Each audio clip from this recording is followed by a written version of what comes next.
रस्त्यांवरील खड्डे त्वरित बुजविणे व सिग्नल यंत्रणा बसवण्यात याव्या। नाशिकमधील रस्त्यावर ठिकठिकाणी रस्त्यावर खड्डे पाहायला मिळतात आणि पावसाळी दिवसांमध्ये प्रवास करणे अजून कठीण होत जातं।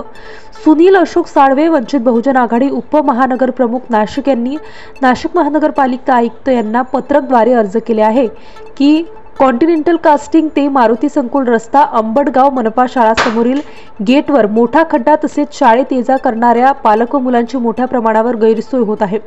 प्रणय स्टॅम्पिंग कंपनी लखमतचा रस्ता छोटा असून मोठी ट्रॅफिक कोंडी होत आहे। अंबडगाव ते डीजीपी नगरला जाणारा मुख्य रस्ता आहे, त्यालगत एक रस्ता हा बुरक लॉन्स सिडकोला जोडणारा उपरस्ता, त्या ठिकाणी सुद्धा मोठमोठे बडे आणि त्या पावसाचे पाणी त्या खड्ड्यांमध्ये साचत आहे। एक्सलो पॉइंट या ठिकाणी मोठ्या प्रमाणावर नागरिकांना वाहतूक कोंडीचा सामना करावा लागत आहे।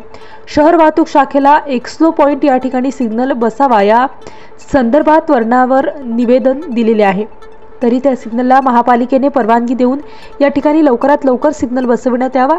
यावेळेस सुनील अशोक साळवे, वंचित बहुजन आघाडी उपमहानगर प्रमुख नाशिक, अविनाश निरंजन शिंदे, महानगर प्रमुख वंचित बहुजन आघाडी नाशिक, संजयजी भारत साबळे, महासचिव वंचित बहुजन आघाडी नाशिक, संदीप शंकरराव काकडीज, महासचिव वंचित बहुजन आघाडी नाशिक, प्रदीप विश्वंभर खडसे, देवळाली विधानसभा अध्यक्ष वंचित बहुजन आघाडी नाशिक, राजेंद्र दगू बच्छाव, सूरज कैलास गांगुर्डे, विशाल हिवराळे उपस्थित होते।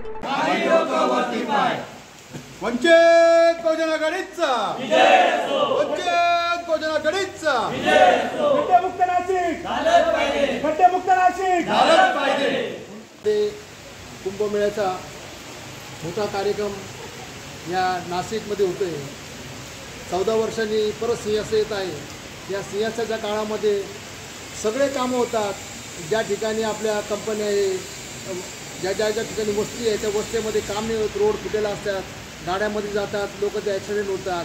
याला जबाबदार कोण? आम्ही नाशिक महानगरपालिकेला आता निवेदन दिलेलं आहे। विभागीय अधिकाऱ्यांच्या कार्यालयाला आम्ही ते निवेदन चिटकवलेलं आहे।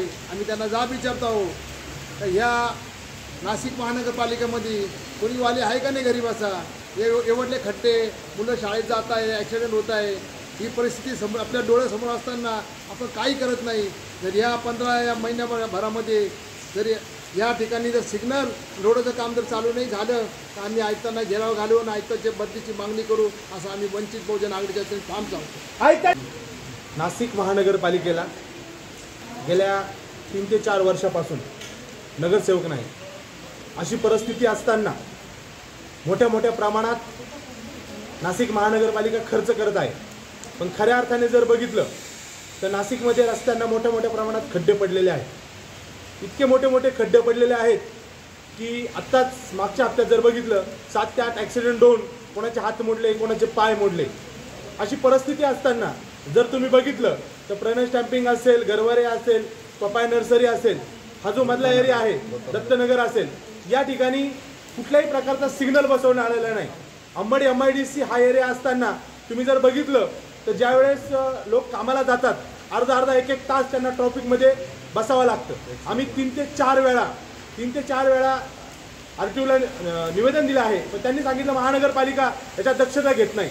एक्सलो पॉईंट सारखा जो सर्कल आहे त्या ठिकाणी 2-2 तास ट्रॅफिक अटकलं जाते, त्यामुळे 4 ते 5 जणांना आपलं काम गमवावं लागलं, कारण ड्युटीला लेट जावं लागतंय, त्यांना घरी येताना लेट होत आहे, मोठ्या मोठ्या प्रमाणात ॲक्सिडेंट होत आहे। पण नाशिक महानगरपालिका कुठलंही पाऊल उचलण्याच्या तयारीत दिसत नाहीये।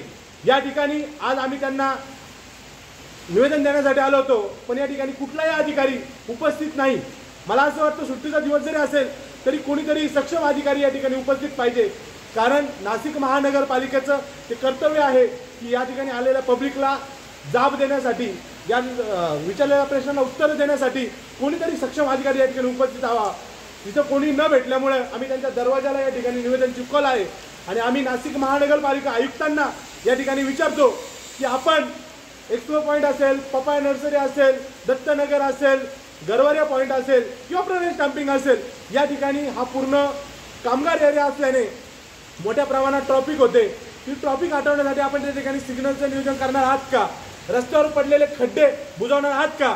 या ठिकाणी आम्ही तुम्हाला एक जाहीर इशारा देतो, येत्या 15 दिवसात जर या ठिकाणी सिग्नल बसवण्यात आले नाही किंवा रस्त्याचे कामं झाले नाही तर आम्ही नाशिक महानगरपालिकेच्या आयुक्तांना घेरावा घालून जा विचारू आणि त्यानंतर विधान भवनावरती मोठ्या प्रमाणात मोर्चा काढून नाशिक महानगरपालिकेविषयीचे प्रश्न मुख्यमंत्र्यांना विचारल्याशिवाय राहणार नाही. एवढं बोलून थांबतो. जय भीम. स्टार न्यूजसाठी मोहसिन पठाण, नाशिक.